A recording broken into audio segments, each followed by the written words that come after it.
Alright, Assalamualaikum warahmatullahi wabarakatuh, and very good day to each and every one of you.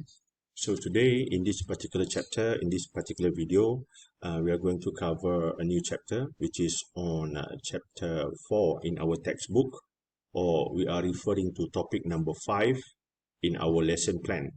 And the topic is on the types of strategy.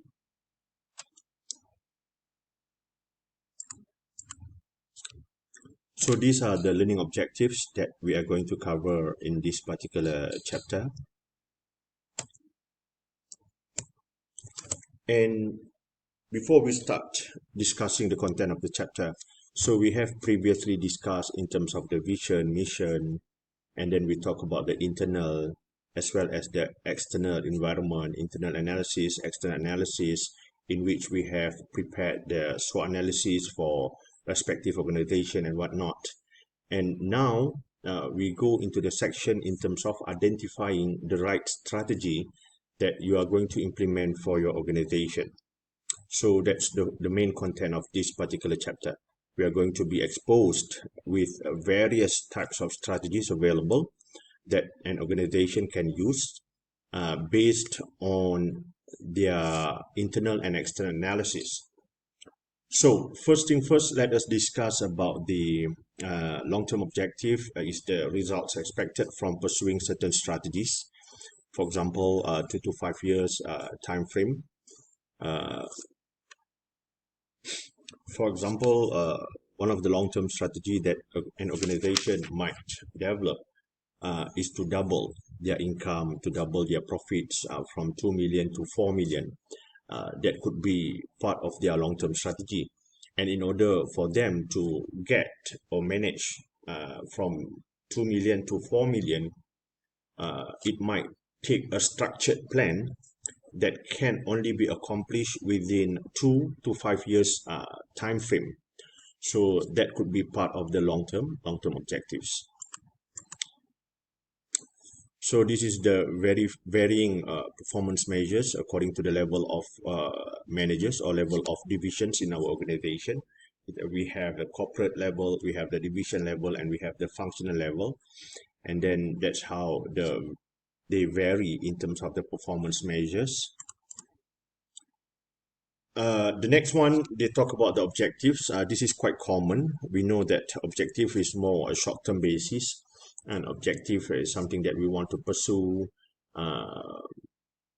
in the organization, and these are some of the desired characteristics that you need to have in development of your objective. So, but first thing first, what is the difference between long-term and short-term objective or annual objective? Long-term objective, just now, like we said, we want to increase from 2 million to 4 million in terms of the performance. So when you go down to the departmental level, for example, so your objectives might seem a little bit more realistic in the sense that maybe you want to introduce a new product, for example, or you want to increase product A performance for this year to 40% increase, product B for another 40% increase, and product C for another 20% increase. So it is more focused into the departmental level. And in order for you to have that kind of objectives, so these are among the criteria. Number one, it must be quantitative. Like just now, like I said, 40%. So it can be measured, it can be quantified, and then it must be realistic, and then understandable, challenging, hierarchical, obtainable, congruent across departments, meaning that it must be harmonious from one department to another department. We are not competing with each other in the organization. We do not want to create an objective in which we allow our departments to compete against one another. It must be congruent across the departments. So in terms of the objectives, generally, the nature of the long-term objective, it is to provide direction, which is and also to allow the synergy. We want to increase from 2 million to 4 million. So now everybody have the same vision, everybody has the same mission. And then it also will be used as a basis for evaluation. That's how you are going to evaluate it from. and then establish priorities, so you know which one is your priority, your top-notch focus for this particular year. And then it is also to reduce uncertainty, minimize conflicts, stimulate exertion, and then aid in both the allocation of resources and the designs of the job. And then financial versus strategic objective. I'm just going to touch a little bit on this. When we talk about financial and non-financial, we are referring to the strategic objective. It could be in the form of larger market share, quicker time delivery, quicker services, shorter product design and shorter product market, for example, lower cost, higher product quality than rivals, and then the service quality that you provide. So all of those are non-financial objectives, or what we call as strategic objectives. And if for the financial objectives, we are referring to the growth in earnings, the profitability, the revenues, higher dividend. So I hope that by now you should be able to differentiate between financial and non-financial objectives. In the textbook, they talk about not managing by objective. Many organizations do this. They have this kind of problem, especially among the managers. So what does it mean? And so as a manager, as potential manager, even as an individual, we must try not to practice this form of managing or leadership. For example, managing by extrapolation. What does it mean is that if it ain't broke, if it ain't broke, don't fix it. So that is the kind of manager by extrapolation. You just sit back and relax. As long as there is no issue, then you don't do anything. But then when we talk about organization, we talk about continuous improvement, regardless of if there is any a problem or not. You need to continuously monitor and identify ways of improvement. And then we talk about managing by crisis. It is the belief that the true measure of really good strategies is the ability to solve problems, because there are plenty of crises in the organization. So we tend to be the kind of leader that focus on the crisis, on the issues that occur in the organization. If there is no issue, then you just sit back and relax.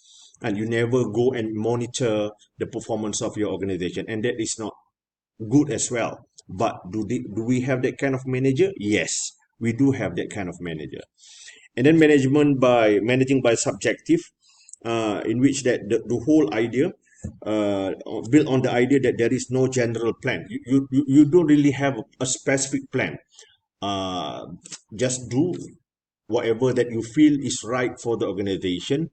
When you manage by subjective wise, there is no clear direction. There is no clear vision that your employees could focus on in order to channel their energy and effort. And then managing by hope, with the idea that something is going to turn out on your way, something is going to turn out to be good for your organization, that you just hoping, without having any systematic or scientific data that you can base on before you make a particular decision. And these are all the types of managers or leaders that, in the context of strategic management, we must try to avoid them at all costs. All right, now we go into the types of strategies. I believe that many of you have learned this in the NT class that you have taken or registered in previous semester. So this one should be a little bit more easy for each and every one of us. I will just go straight here. These are some of the types of strategies that we are going to discuss.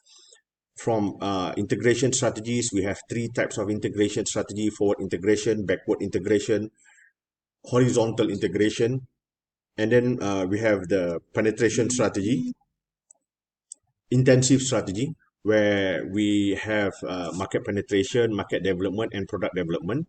And then we do have diversification strategy, related and unrelated. And finally, we have some defensive strategies that we are going to discuss in this particular video. So let us go for the integration strategy. The first one is forward integration. Forward integration in the sense that you get involved in gaining ownership or increase control over distributors or retailers. Why do we do this? Sometimes the organizations present distributors are especially expensive, and then sometimes the quality of distributors is so limited, and then sometimes your main objective is for you to increase your market share as soon as possible. So you can do that by forming a forward integration, meaning that as if we are right in the middle, and then moving forward, meaning that with your distributors or retailers who are selling your products. So maybe we can form a joint venture, or maybe we can buy them over, and so that you can secure in terms of your distribution of your products and services. And then backward integration, a strategy of seeking ownership or increased control of a firm's suppliers.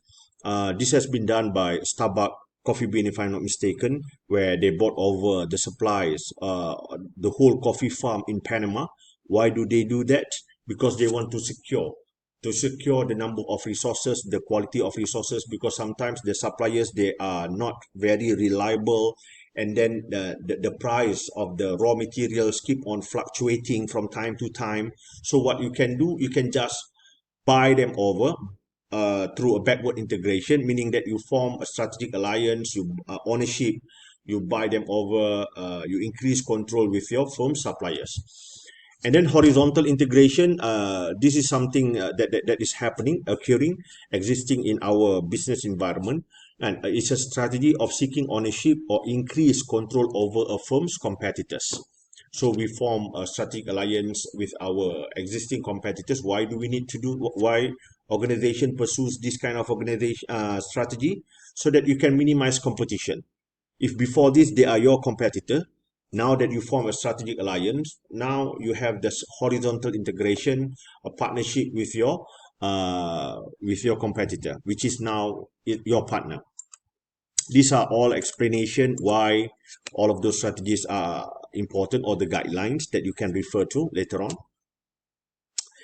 And then intensive strategy, we have three forms of intensive strategy. Market penetration, you take the existing product, the existing market, and you increase your market share through greater marketing efforts. For example, you do more promotion, you do more advertisement, you add more banners, you add more billboards in your existing market for your existing product. That is market penetration.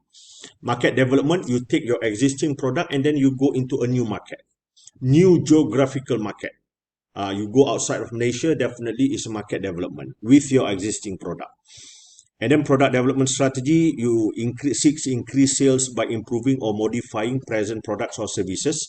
If we look at the phone technology, phone industry, laptop industry, for example, and so that is the kind of product development strategy. They keep on modifying the existing product by adding a new feature, new use, new technology into the existing product. So that is what we call as product development strategy. So these are some of the guidelines that you can refer to for each of the intensive strategy that we have already discussed. I will stop here first, and then we will continue in the next video on the remaining of the strategy and also the remaining of the chapter. Okay, Assalamualaikum. See you soon. Don't go away.